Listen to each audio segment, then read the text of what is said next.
Then one go. One try. All right, guys. Thanks so much for actually tuning into the state of the. I can't do it.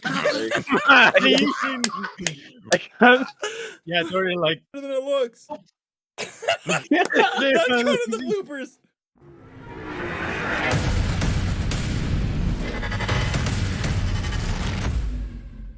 Hey everyone, welcome back to the Apex State of the Game podcast with your host KijannaPlays, KevtheKing, and Thordansmash, and our special guest this week, Mr. Golden Nuggets himself, Jmeyels. Thank you for being on the show.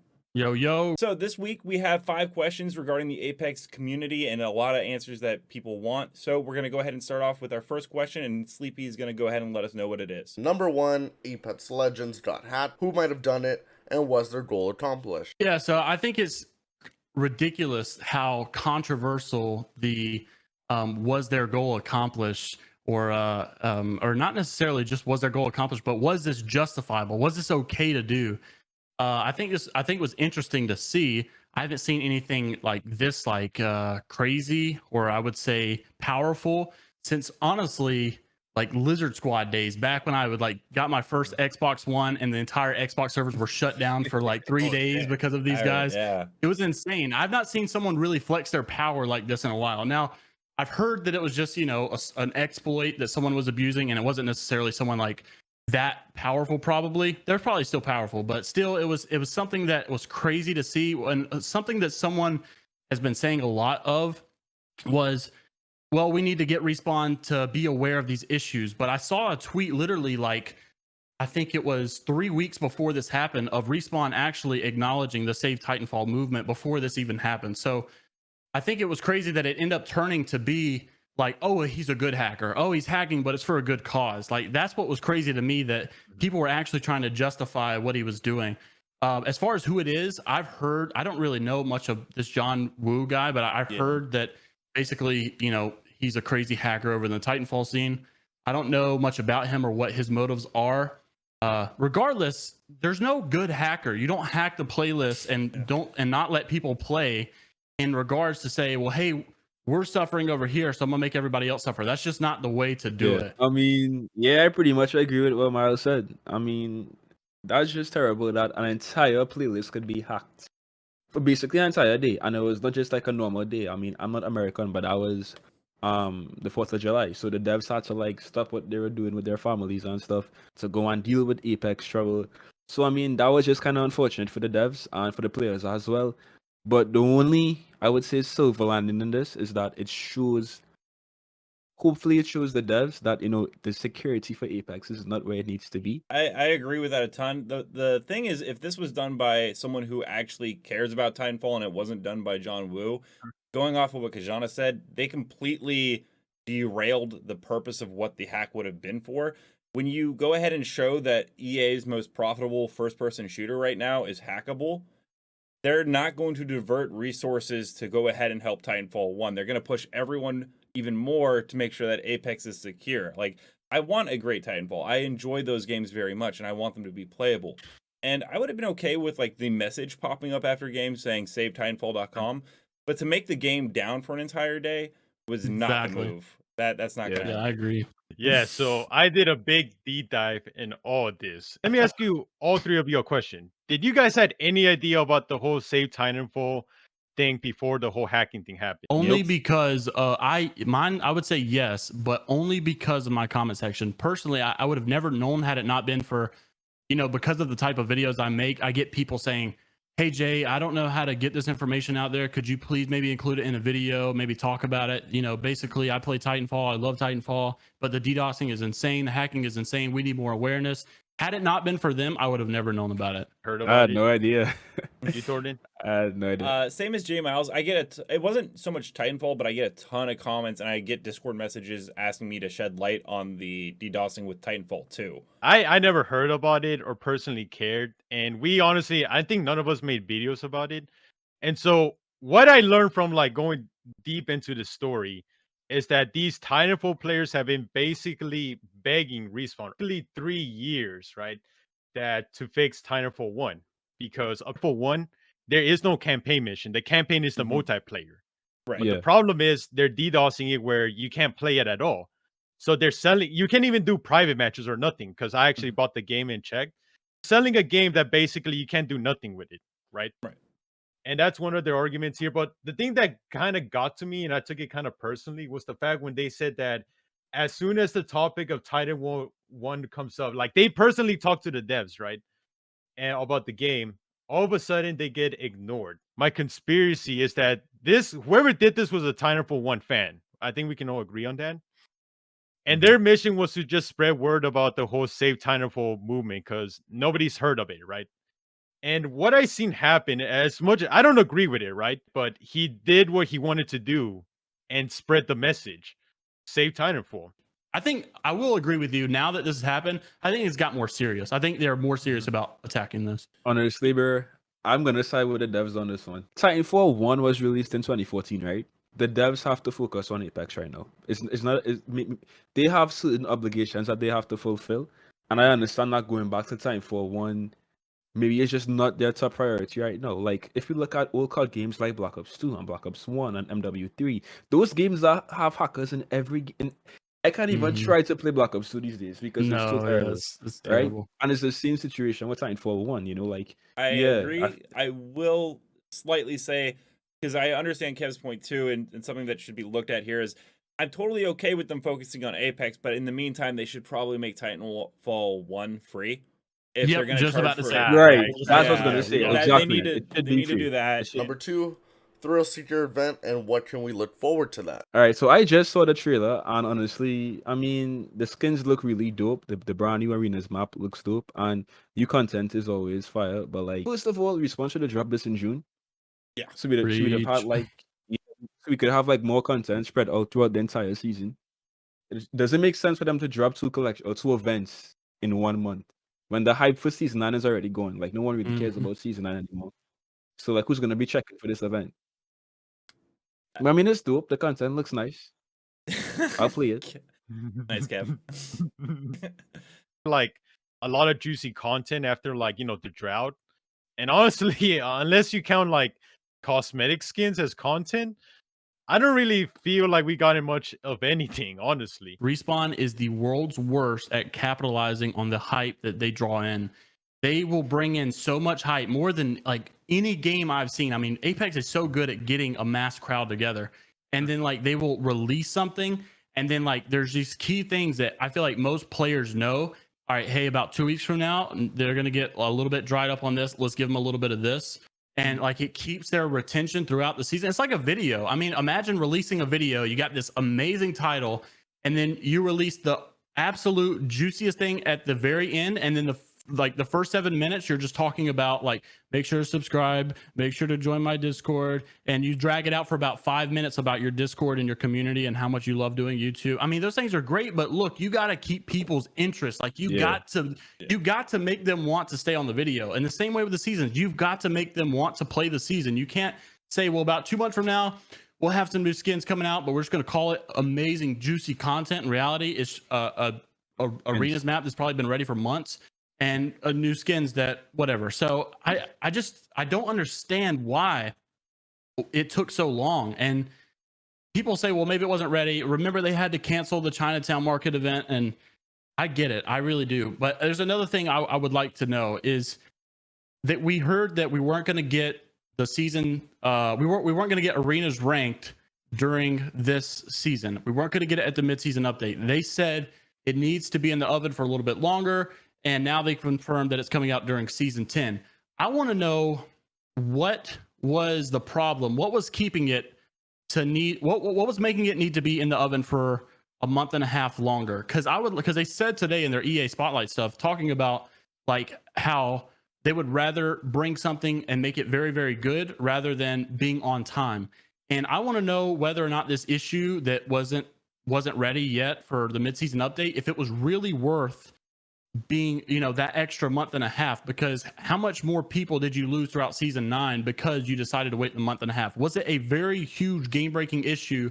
If it was, then by all means, yes, season 10 is probably the better time.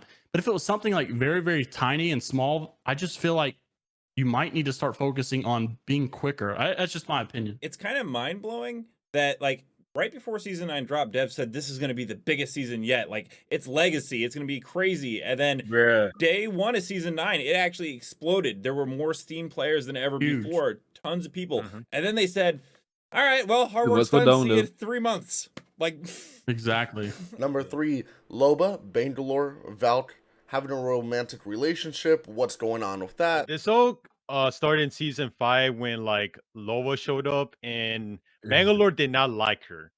And you know, going based on off the books, what happened is that Loba kind of reminded Bangalore of one of Bangalore's brother's exes. So what happened is that Bangalore's brother had a girlfriend named Caitlin. And what happened is that when her brother Zeke died, Caitlyn brought her new boyfriend to the funeral and she sucker punched her. And basically, Loba reminded her of Caitlyn. And so that's funny. why she kind of didn't like her. Then ever since Bangalore tried to save Loba from Revenant, they gotten closer together. And this season, they kind of expanded upon the whole Loba is in love with Bangalore, but Bangalore, you know, as a character, she's always kept to herself. But everybody kind of have seen that Loba has a thing for like Bangalore, so that's why in the end of the comics, Bangalore is bringing Bangalore, flowers. wow. Alright, Oh, sorry. Yeah, my- Bro, Loba wants you when you stick and you taking your time. Bro, if I was Bangalore, I'd be anyway, my bad. yeah. So in the end of the comics, Loa brought flowers and like Bangalore like said that, oh, we're just friends. Now I think secretly maybe Bangalore does like Loba, but because there were who was there? I think it was Rampart and Gibby, if I remember right. They were kind of being nosy. She just kind of said that out of the blue, and Loba overheard it, and she like got her feelings hurt. what I find, like, I'm totally okay with all the backstories for the characters and like their motivations or their past love life. Like, I'm all for that. I don't know how I necessarily feel about every character needing to be in a relationship in a first-person shooter with another character. No, I agree. It's like I feel like we've got bigger fish to fry right now. You know, like it's. I think one thing is one thing that's cool though is when you look at it, like you realize I think Respawn is so far ahead of the game when it comes to a story, like a storytelling Yeah. kind of stuff. Like they are so good at it. But one thing I know everybody wants, something I need to say right here, right now, is we are all prepared to pay $5.99 a month for these to stop being comics and to make an anime series. I want to my see God, it yes. so bad, dude. Yeah. Why have they not done that? Everyone I know has said they would love to watch this. I feel like that. I mean, there's so much money there for them. Like to say, So hey, much you know money, what? bro. Too Like, much hey, money. these guys will pay for it. Let's do it. I'd be so on board with that. Yeah, I mean, if Bangalore fumbles Loba, then I don't know what else to say. You're really stuck on the I'm Bangalore actually- dropping Loba. Yeah, I mean, like, I don't mind them doing extra lore. I don't particularly like, and I actually like the Titanfall lore and how they expand the universe. I just don't really care about like relationship lore in my video. I agree. I care more about like the why I'm here to fight kind of lore, like where I come from, the reason I'm doing this. I'm trying to make something of myself. I'm trying to make something of my family.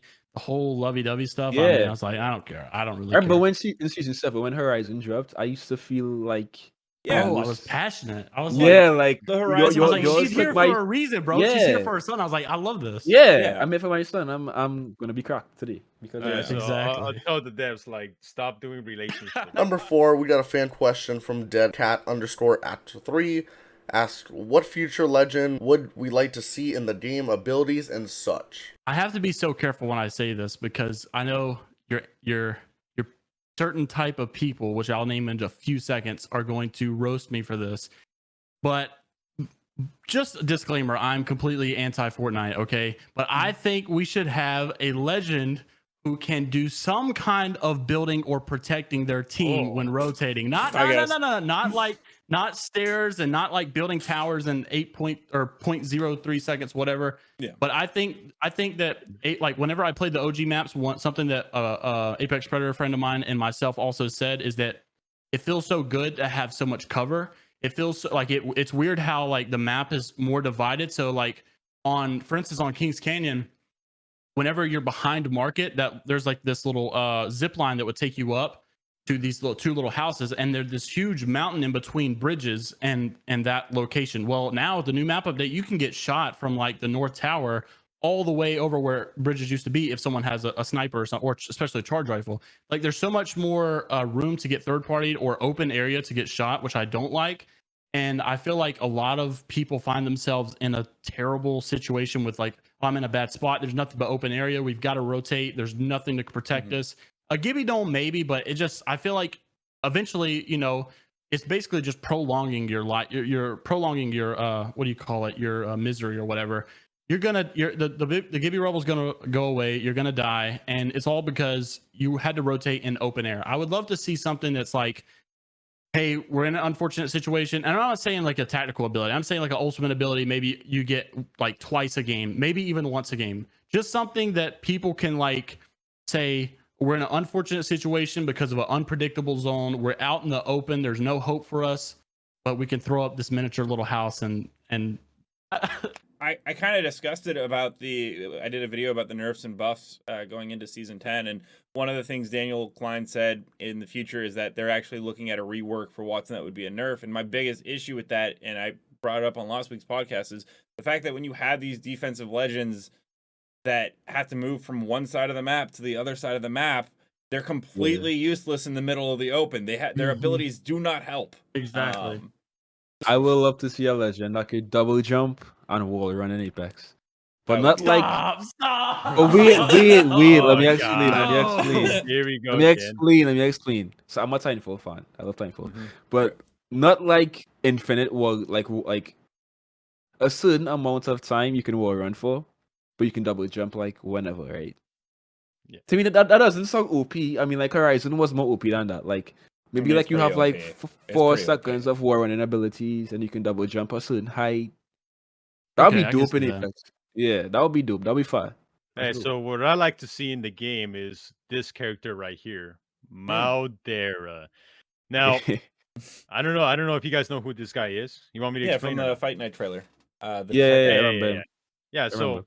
I'm surprised he's not a legend because I already think he's a cool character. He's a detective, he's a boxer, and he already has a connection to the legends. Well, he's trying to find Alexander Knox, which we know is Caustic. So I'm surprised he's not in the game. Since he's a boxer, right? I would like to see his passive be like he takes less damage from punches. I've seen some people are annoyed by that. I don't know That's actually a why. good idea. Oh, that's a good Yeah. idea. Yeah. Yeah. I like that. So his tactical, like Jmeyels was saying about defensive, I would like to see him something like this. Have like his tactical be like a big shield that you can't shoot out. It's not like kind Gibby, of so like a you can Gibby shoot out. gun shield, but bigger. Yeah. Protects like his whole teammates. Yeah, but you can't shoot out of it. It's only It's there like to a massive protect you. riot shield. Yeah, basically. It'll fit his detective police Right, I can officer. see that being so annoying. I like that. And his tactical, I don't know, maybe like make it where he punches faster or runs faster while punching. I don't know. But that's the character I would like. I'm surprised you guys didn't bring up Ash or Kuben Bliss. But yeah, that's I mean, I who want I to would see like. Blisk. I want to see him in the future. And I honestly, everyone was like, "Oh, Titans would be too OP," and Titans 100% are OP. But from the thing that we saw from Bias 1-2, where it showed his Titan dropping down, it was just a Sentinel. It just stood in place and fired in one direction. I don't think that would be that overpowered. It's just basically a zoning tool, just like Watson's fences. You just don't run into it and you're fine. So, yeah. What do you guys think about Valk? I think she's Like Valk probably right the now? best movement-based character in the game. Pathfinder's a close Yeah. second for me, but she's love overpowered. Valk. Yeah, I'd actually be okay with Apex Legends taking a break from introducing a legend every season to really take time to balance the current legends they have in it.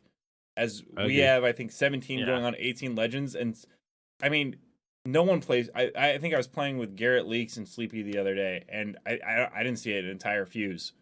Like in the 3 hours I played, like fix the current legends before you start adding in more. I guess. Refuse was a flop. I'm sorry, I- Refuse. I Nah. get that, but what? I mean, you know the community. What would the community do if you said, "Hey, we're not going to add a legend this season"? Like, bro. All right, for question 5, we have Respawn has mentioned working on a legend that will be useless in arenas. Is this a good or bad So thing? from what I've heard is that BR is going to be their main game mode. So they said they're not going to really focus much on the whole, oh, is this legend going to be good in arenas or not? So because BR is going to be their main priority. So we'll see. If the legend is fun like Valkyrie, I wouldn't mind. But if it's going to be like a fuse character where they're kind of situational and then they don't help in arenas, I think they have to be very careful if that makes any sense. And I feel like it's difficult in a game like Apex to make every legend good in every single mode, in every single situation and scenario. It's tough. It's tough on the devs. But this is where I'm actually interested, because if Respawn is saying that they don't mind making a legend in arenas useless, right? Then why are they saying that every legend needs to be useful in solos, and that's why we can't have solos in Apex? You got him. This- what the That's fuck? No, right. this is where this me is tweet like this. why I'm so confused by Respawn, because they contradict themselves in every single argument they make. That means we should be able to have solos. Who cares if Lifeline isn't the best in solos? Use Pathfinder, use Wraith. Nobody's gonna take a legend from you in solos. Yeah. It's yourself. Anyway, Okay. I digress. I digress. All right, at Daniel Klein, Kijanna wants to fight. Bro, I think it's a great great idea because, but it's a weird idea. I think right now people have already set the boundary to say, hey, it's a no to change abilities from battle royale to arenas. If someone's, in my opinion, I mean, if someone's abilities are terrible in arenas but they're good in BR, okay, then bring up the discussion. Would we want to maybe make them slightly different in arenas? If that's a complete no for like everybody, then okay, well, you make your bed, you lay in it. That's just the fact of what it is. Like Kijanna said, if we're going to mutually agree that it's okay for one to be bad at arenas but good at BR, then what's the argument with solos? It doesn't make sense whatsoever. But if you actually want to come to a conclusion and say, well, hey, how can we make this person better in arenas if they're completely useless, and we made them useless so that they can bring balance to battle royale? Then, I mean, you have to ask yourself, well, can we make his arenas abilities maybe slightly different, or change them a little bit so that they're a little bit more valuable? For an arenas mode, I wouldn't necessarily be annoyed if they took away abilities in arenas, because in my opinion, I like arenas Me either. Yeah, I would be okay with them just making arenas about gunplay. Who is the better at recoil control, taking down the other team, strategy, and taking away from, because I mean, I never play Lifeline, but I'm stupidly annoyed by playing against Lifelines in arenas. I'm like kind of done with it. Yeah. All right, everyone. Thank you for joining Apex Legends State of the Game podcast with Kijanna, myself, KevtheKing, and our special guest, Jmeyels. We'll see you again next week. We got Retrospect coming on the channel. And until then, keep slaying the Outlands, and we'll see you out there. Okay, guys, that's going to be our Apex Legends State of the podcast. One more time. They f***ed it up already. You're going to want to flip that around, Kev. All right, guys. Thank you again for joining the Apex Legends State of the Game podcast with Kijanna, myself. KevtheKing is your host. And again, thank you to our... Oh, God damn it. Miles.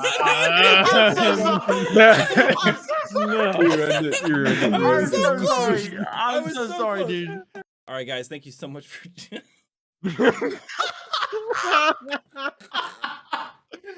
I'm sorry. I'm sorry. All right. Now for real. We got this. All right. Thank you, everyone. Oh, God. Okay, guys. Thanks for watching the podcast. We'll see you next time. And anybody, you guys want to say something? Bro, that's mad literally. I'm looking at Thordan and I'm just Bro. smiling, bro. This man literally cut off half of the woods. All right, now we're gonna get done. I'm gonna do it in one go. One try. All right, guys. Thanks so much for actually tuning into the state of the. I can't do it. I can't. Yeah, it's already like.